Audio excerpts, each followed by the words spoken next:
समय का वक्त है। तब एक दिन गुरु माता गुरुदेव वशिष्ठ की पत्नी अरुंधति ने कहा, क्या महाराज आप कैसे गुरु, समर्थ गुरु, कोई साधारण गुरु होता तो छोड़ दे, आप तो समर्थ गुरु हो और आप चक्रवर्ती महाराज दशरथ को बेटा नहीं दे सकते? आप बेटा दे सकते हो, फिर क्यों नहीं दे रहे हो? गुरुदेव वशिष्ठ ने कहा, वो आ नहीं रहे और बिना आए मैं कुछ दे नहीं सकता, वो मांगने तो आए। महाराज मांगने आए तो तुम कहती हो एक बेटा की बात। गुरुदेव वशिष्ठ ने कहा, यदि चक्रवर्ती महाराज दशरथ मुझसे मांगने आएंगे तो मैं उनको एक नहीं 4 बेटा दूंगा, 4। बोलो, भारत का ऋषि लोग भी कंजूस नहीं होता, उदार होता, उदार। महाराज तब वो गुरु माता गई हैं राजमहलों में, अपने बेटे को ले गई और रुला दिया। माताएं जानती हैं बच्चा कैसे रोएगा, उसको एक चोटिया लियो, चिल्लाने लगा, रोने लगा। और चक्रवर्ती महाराज दशरथ ने पूछा, ये मेरा गुरु भाई क्यों रो रहा है, ये बेटा ये क्यों रो रहा है? तब गुरु माता ने कहा, जब चक्रवर्ती महाराज दशरथ से राजन ये इसलिए रो रहा है कि वो कह रहा है कि मेरे पिता तो पुरोहिती कर्मों, मेरे पिता तो कर रहे हैं पुरोहिती कर्म चक्रवर्ती महाराज दशरथ का, और मैं किसका करूंगा? क्यों? चक्रवर्ती महाराज दशरथ के कोई संतान नहीं है, कोई संतान नहीं है, मैं किसका पुरोहिती कर्म करूंगा? तब आज महाराज को गिलानी हुई है, महाराज को आज गिलानी हो गई है, विशेष गिलानी। इसलिए बाबा कहते, कहाँ गए गुरु गए तुरंत गए हो महिपाल, चरण लागे अति विनय विशाल, चरणों में गिर पड़े, निज दुख सुख सब गुरहि सुनाय, तब वशिष्ठ बहुविध समझाए। मतलब क्या है प्यारे, ये संदेश है, तुम्हारे जीवन में कोई समस्या आए, तुम्हारे जीवन में बेटा नहीं है, तुम्हारे जीवन में संपत्ति नहीं है, तुम्हारे जीवन में कोई दुख आया, संसार को मत सुनाना। संसार को सुनाओगे तो संसार हंसी करेगा, फिर किसको सुनाना? अपने गुरुओं को सुनाना, अपने देवताओं को सुनाना, अपने इष्ट को सुनाना, और इष्ट के सामने रख करके 2 आंसू डाल देना, तुम्हारी सारी समस्या का प्यारे समाधान हो जाएगा, समाधान हो जाएगा।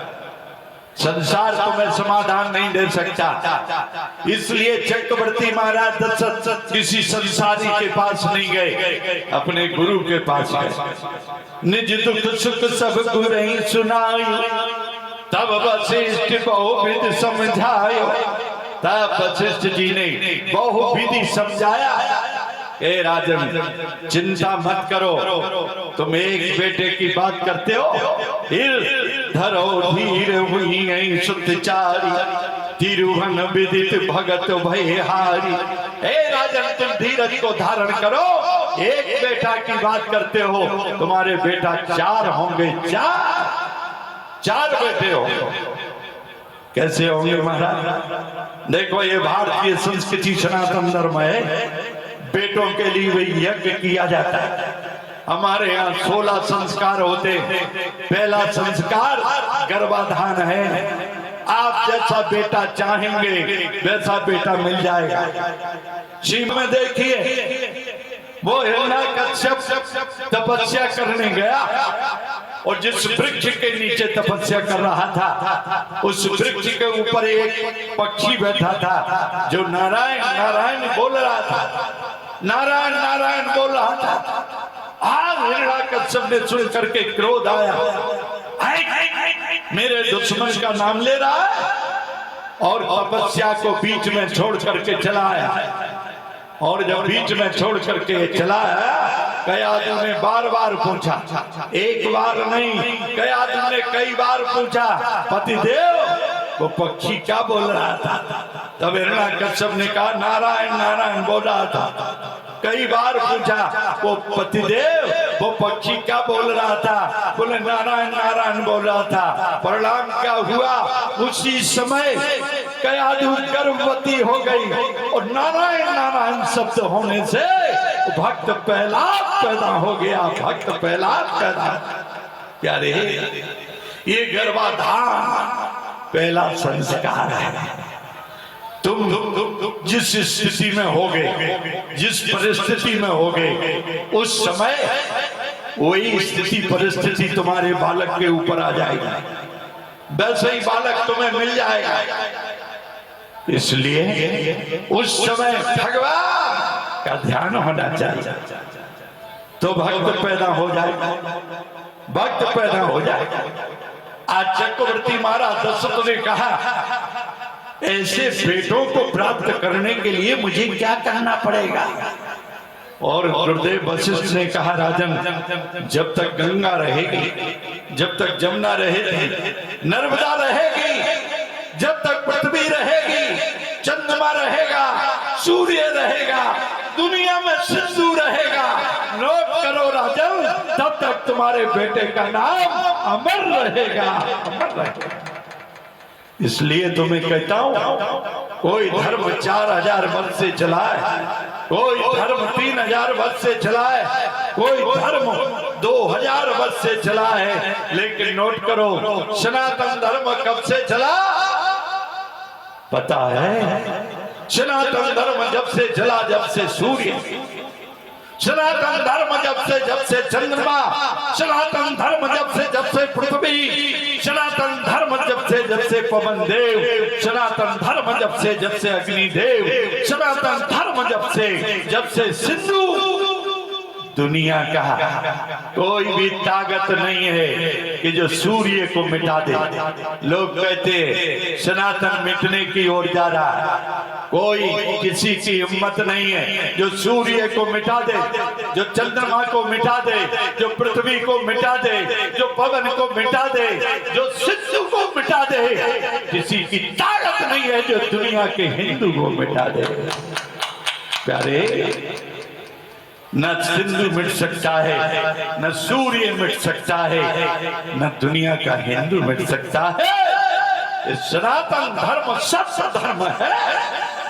इसीलिए दुनिया के अंदर कोई धर्म है तो वो सनातन है। कोई मजहब हो सकता है, कोई संगठन हो सकता है, लेकिन धर्म नहीं। धर्म तो केवल सनातन है जो चिंटी से लेकर के हाथी तक की रक्षा करता है। बोलो, दुनिया में है कोई ऐसा धर्म जो काले नाग को पूजता हो? बोलो, लेकिन काले नाग की पूजा करने वाला ये सनातन धर्म है। नाग पंचमी को नाग की पूजा होती है, उस काले नाग को भी पूजने वाला और चींटी से हाथी तक की पूजा करने वाला, कांटों तक की पूजा करने वाला, दुनिया के अंदर यदि कोई धर्म है तो वो सनातन धर्म है। जिसने सांप को सम्मान दिया, सांप को आदर दिया, सांप की पूजा की, वो कहता तुम्हारे पैर से चिंटी बढ़ गई तो भी तुम्हें दोषी हो। बोलो, सबसे प्यारा, सबसे सुंदर, सबसे मानवता और मनुष्यता की रक्षा करने वाला, इंसानियत की रक्षा करने वाला, इंसानियत को बचाने वाला दुनिया के अंदर अगर कोई धर्म है तो वो सनातन धर्म। आज गुरुदेव वशिष्ठ ने कहा, राजन एक बेटा नहीं 4 बेटे होंगे, क्या करना पड़ेगा? बोले यज्ञ करना पड़ेगा।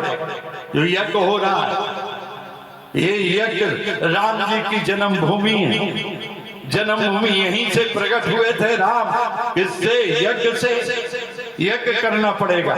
महाराज चक्रवर्ती महाराज दशरथ ने पूछा मुझे क्या करना पड़ेगा? कुछ नहीं करना पड़ेगा, अब जो कुछ करेगा वशिष्ठ करेगा। इसलिए सिंह सही वशिष्ठ बुलावा, पुत्र काम शुभ जग करावा, भगत सहित मुनियावत दीने, प्रगटे अग्नि चरु करली। रामचरितमानस में 6 यज्ञ हुए, 6, 3 यज्ञ सफल, 3 असफल। ये भी समझ लो, अहंकार से यज्ञ करोगे, किसी का अपमान करने के लिए यज्ञ करोगे तो यज्ञ असफल हो जाएगा। देखो दक्ष प्रजापति ने यज्ञ किया, भगवान शंकर का अपमान किया, भगवान शंकर को नहीं बुलाया, भाग नहीं दिया, परिणाम क्या हुआ? उनके यज्ञ में उन्हीं की बेटी सती ने योगा अग्नि से अपने शरीर को भस्म कर लिया और दक्ष प्रजापति का यज्ञ असफल हो गया। और यज्ञ करता है रावण, भीषण बता रहा है, नाथ करत रावण एक जागा, यज्ञ नहीं करता जागा, यज्ञ अलग होता जागा, ये बड़े बड़े हो रहे जागा, इसमें रोटी पानी मिलना मुश्किल हो जाता है। बोलो यज्ञ में तो वो है जैसे चकाचक आनंद सबको हो रहा। बोलो इसलिए नाथ करत रावण एक जागा, वो सिद्ध भय नहीं मरे अभागा, वो अभागा मरेगा नहीं फिर। इसलिए विभीषण कहता है प्रभु वो जागा कर रहा है और सिद्ध हो गया तो मरना मुश्किल है। इसलिए भगवान ने हनुमान अंगद को भेजा और रावण के यज्ञ का विध्वंस करा, इसके यज्ञ को विध्वंस करके आओ। हनुमान जी गए, रावण मानता नहीं है, एक लात लगाई फिर भी नहीं मानता। फिर हनुमान जी उसकी पत्नी मंदोदरी को लेकर उसके सामने तब उठ बैठा, यज्ञ विध्वंस हो गया। और एक यज्ञ उसका बेटा मेघनाथ करता, वो भी अपावन यज्ञ कर रहा है। बाबा गोस्वामी जी कहते हैं मेघनाथ अपावन यज्ञ कर रहा है, उसका भी राम ने हनुमान और अंगद को भेज करके यज्ञ का विध्वंस करा दिया। लेकिन एक यज्ञ पुत्रेष्ठ यज्ञ गुरुदेव वशिष्ठ ने कराया, और क्या भगत सहित मुनि आहुत दीन, प्रगटे अग्नि चरु करलीन, भक्ति के सहित आहुतियां दी हैं। आज साक्षात अग्निदेव प्रकट हो गए, जैसे कल अग्निदेव तुम्हारे यज्ञ में प्रकट हुए थे।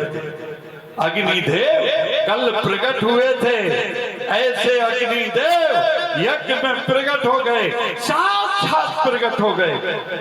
और क्या कहा? ए हो बांट देव निप बजा, जथा जोग जई भाग बनाई। जाओ राजा इस हब को बांट दो, प्रसाद को बांट दो और बेटे हो जाएंगे। महाराज ले गए, अर्ध भाग कौशल्या दीना, उभय भाग आधे कर कीना, कौशल्या के कई हाथ दर, दीन सुमित्र मन प्रसन्न कर, मंदिर में सब राजई रानी, सुवासील तेज की खानी। वो अखंड ब्रह्मांड नायक परमात्मा गर्भ में आ गया। कोई कहता भगवान गर्भ में भी आता है, क्या गर्भ में भगवान नहीं है? उड़िया बाबा से पूछा, उड़िया बाबा बड़े सिद्ध बाबा थे वृंदावन में। कहा बाबा ये पूछ रहा है कि माँ के गर्भ में भी भगवान आता है। उड़िया बाबा ने कहा क्या माँ के गर्भ में भगवान नहीं है? और तुम्हें पता नहीं है महाभारत काल में जिस समय परीक्षित को मारने के लिए उत्तरा के गर्भ में जिस समय अश्वत्थामा ने ब्रह्मास्त्र का प्रयोग किया, भगवान समझ गए कि ये पांडवों का अंश परीक्षित अब नहीं बचे। क्यों?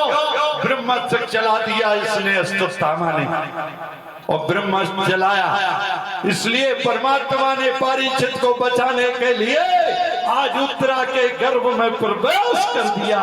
उत्तरा के गर्भ में प्रवेश पहुंच गए भगवान और बचा लिया, परीक्षित को बचा लिया। जब परीक्षित निकले तो बोल नहीं रहे, बोल नहीं रहे। किसी ने कहा क्या परीक्षित जिंदा नहीं है? लेकिन धर्मराज युधिष्ठिर ने कहा जिसके दरवाजे पर परमात्मा बैठा है, बोलो कन्हैया बैठा है, उसका बेटा। कन्हैया गए और कन्हैया ने जैसे हाथ लगाया परीक्षित बोलने लगे, और परीक्षित को भगवान का दर्शन गर्भ में ही हो गया। ये वो भारतीय सनातन धर्म है जहाँ परमात्मा का दर्शन माँ के गर्भ में ही जीव को हो जाता है। इसलिए जीव कहता है कहाँ कहाँ कहाँ, क्यों बोलता है? भगवान का दर्शन करके आया है, पृथ्वी पर आया है, इसलिए बोलता मेरा प्रभु कहाँ चला गया, कहाँ चला गया। आज चतुर्भुज रूप में परमात्मा कौशल्या के सामने प्रकट हो गए और बाबा जी ने गाया है, कृपाला।